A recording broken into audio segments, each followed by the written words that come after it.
या देवी सर्वभूतेषु शक्तिरूपेण संस्थिता नमस्तस्यै नमस्तस्यै नमस्तस्यै नमो नमः।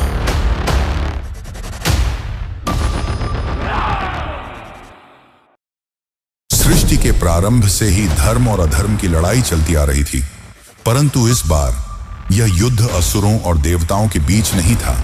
रक्त की प्यासी तलवारें, धधकते हुए महायुद्ध के मैदान और एक ऐसा असुर जिसे बार बार मारने पर भी वह और अधिक शक्तिशाली होकर पुनर्जीवित हो जाता था। यह कोई साधारण दैत्य नहीं था, यह महादानव था। हर बार जब उसका रक्त धरती पर गिरता, वहां से हजारों नए रक्त बीज जन्म ले लेते। देवता थक चुके थे, योद्धा हार चुके थे और संहार का अंत दिखाई नहीं दे रहा था। लेकिन जब सृष्टि संकट में हो, जब विनाश अवश्यंभावी लगे, तब काल से भी परे एक शक्ति जन्म लेती है। वह शक्ति जो केवल सृजन ही नहीं, संहार का भी आधार है। वह शक्ति जो महाकाल की संहारिणी है। महाकाली, उनके आगमन से दिशाएं कांप उठी। उनका अट्टहास सुनकर स्वयं मृत्यु भयभीत हो उठी। उनकी आंखों की ज्वाला से समय भी जलने लगा और तब प्रारंभ हुआ इतिहास का सबसे भयंकर युद्ध। यह युद्ध था काल और महाकालिनी के बीच। एक ओर था अमृता का अभिशाप, दूसरी ओर थी संहार की देवी। रक्त बीज का अंत कौन करेगा? क्या महाकाली इस महादानव को रोक पाएंगी? क्या सृष्टि को इस महाविनाश से मुक्ति मिलेगी? आइए इस कथा में प्रवेश करें और साक्षी बने मां काली के अद्भुत, अविश्वसनीय और महाविनाशकारी तांडव के। रात का अंधकार घना था। दूर किसी जंगल के बीच एक विशाल चिता जल रही थी। लपटें आकाश तक उठ रही थीं, लेकिन कोई नहीं जानता था कि इस जलती चिता से दो भयंकर शक्तियां जन्म लेने वाली थीं। और फिर अग्नि से उठे दो विकराल असुर, महिषासुर और रक्तबीज। रक्तबीज बहुत ताकतवर और चालाक था, लेकिन हर असुर की तरह उसे भी अमृता चाहिए थी। इसलिए वह जंगल में जाकर ब्रह्मदेव की तपस्या करने लगा। दिन, महीने और फिर साल बीतते गए। उसकी तपस्या इतनी कठोर थी कि ब्रह्मांड हिल चुका था। आखिरकार उसकी भक्ति से प्रसन्न होकर सृष्टि के रचयिता ब्रह्मा जी प्रकट हुए। ब्रह्मा जी ने कहा, मैं तुम्हारी तपस्या से प्रसन्न हूं, मांगो क्या मांगते हो। तब रक्तबीज ने बिना समय गंवाए कहा, हे ब्रह्मदेव, मुझे अमृता का वरदान दीजिए। ब्रह्मा जी ने अमृता का वरदान देने से मना कर दिया और कहा, यह सृष्टि के नियमों के अनुकूल है। जिसने जन्म लिया है उसकी मृत्यु निश्चित है। यह सुनकर रक्तबीज ने चालाकी दिखाई और ऐसा वरदान मांग डाला जो अमृता से मिलता जुलता था।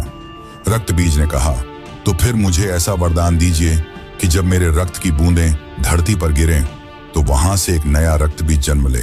ब्रह्मा जी ने कहा, तथास्तु। रक्तबीज अब अपार शक्ति से भर चुका था। अब रक्तबीज पाताल लोक पहुंचा और पाताल लोक पर कब्जा करके वहां शासन करने लगा।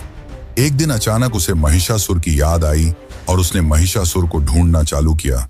लेकिन तभी उसे पता चला कि महिषासुर को तो कई वर्षों पहले किसी 10 हाथों वाली देवी ने मार दिया है।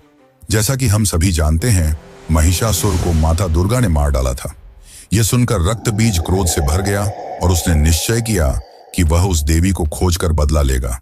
कई वर्षों तक ढूंढने के बावजूद उसे वह देवी नहीं मिली। तब रक्तबीज ने सोचा कि शायद देवी देवताओं की पूजा करने वाले साधुओं को जरूर उसके बारे में पता होगा, और इसलिए उसने साधुओं को मारना शुरू कर दिया। पर किसी भी साधु के पास उसके प्रश्नों का उत्तर नहीं था। और दूसरी ओर शुंभ और निशुंभ नाम के 2 असुर ब्रह्मा जी की तपस्या कर रहे थे। वर्षों की कठिन तपस्या के बाद ब्रह्मा जी प्रकट हुए और उन्हें भी महिषासुर से मिलता जुलता वरदान दिया, यानी कि उनका भी वध केवल एक स्त्री द्वारा ही किया जा सकता है। दरअसल जब शुंभ और निशुंभ ब्रह्मा जी की तपस्या में लीन थे, तब उसी बीच इंद्रदेव ने निजी विवाद के चलते उनके बड़े भाई नमोची को मार दिया।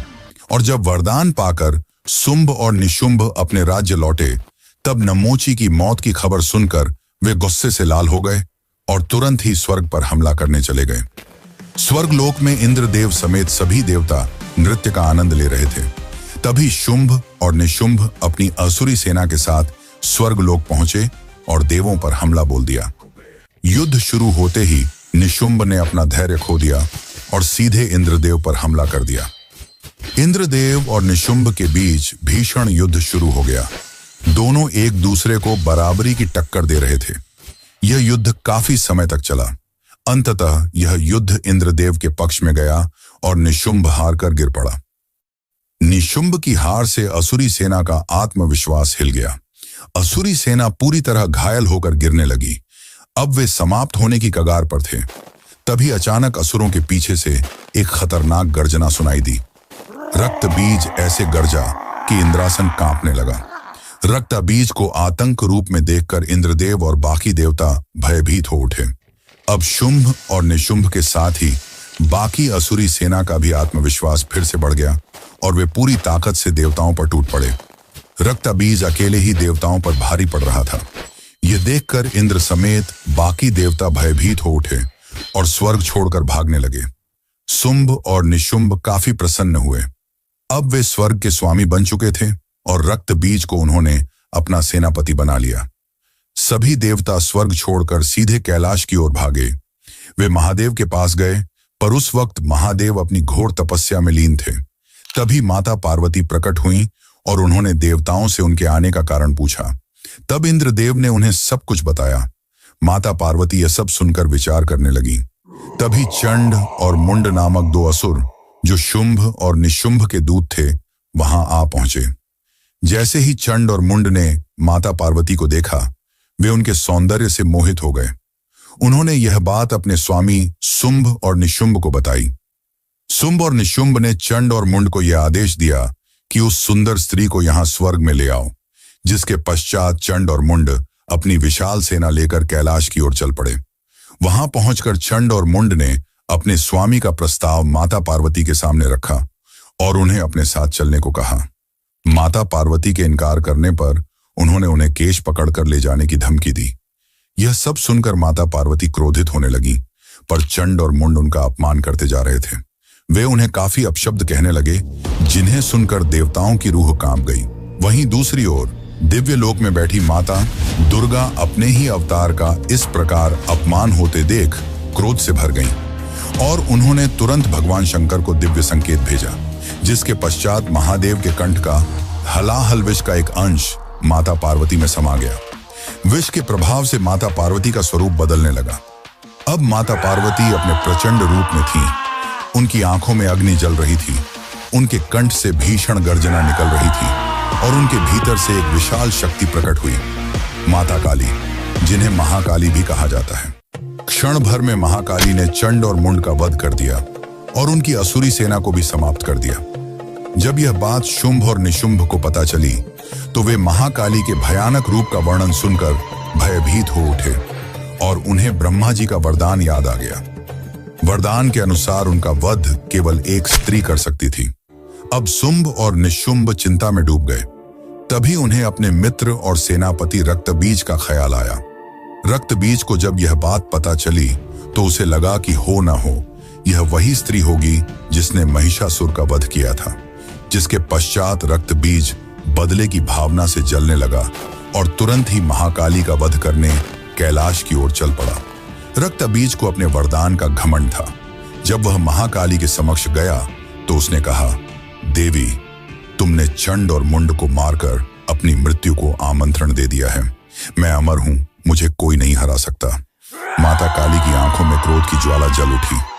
उनका विकराल स्वरूप और भी भयावह हो गया और उन्होंने अपनी तलवार से रक्तबीज पर हमला कर दिया। लेकिन जब रक्तबीज के खून की बूंदें धरती पर गिरी, तो वहां से फिर एक नया रक्तबीज पैदा हो गया। लेकिन माता काली का क्रोध भयानक था। वे बिना रुके उन सभी रक्तबीजों को काटती रहीं, पर रक्तबीज की संख्या और भी बढ़ती जा रही थी। देखते ही देखते पूरा मैदान रक्तबीजों से भर गया। अब देवी काली का गुस्सा बेकाबू हो गया और वह रक्तबीजों के सर काटने लगी। लेकिन मरने के बजाय रक्तबीज और भी अधिक संख्या में पैदा होने लगे। लंबे समय तक यह युद्ध चलता रहा, लेकिन कोई नतीजा नहीं निकल सका और युद्ध बिना रुके चलता रहा। कई दिन बीत गए, लेकिन देवी काली के भयानक प्रहारों के बावजूद रक्तबीज की संख्या लाखों में पहुंच गई। इतने सारे रक्तबीज देखकर इंद्रदेव सहित अन्य देवताओं ने माता काली की मदद करने की कोशिश की, लेकिन उलटे देवी काली ने उन्हें चेतावनी दी कि वे इस युद्ध से दूर रहें। उनकी इस चेतावनी को सुनकर देवता सहम गए और युद्ध को दूर से देखने लगे। तभी माता दुर्गा ने माता काली को दिव्य संकेत भेजा और कहा कि यदि रक्त की बूंदें गिरने से रक्त बीज जन्म लेते हैं तो इसका एकमात्र उपाय यही है कि उसका रक्त धरती पर गिरे ही ना। अब माता काली का रूप और भी प्रचंड हो गया। उनका शरीर विकराल और उनका कंठ और भी काला पड़ गया।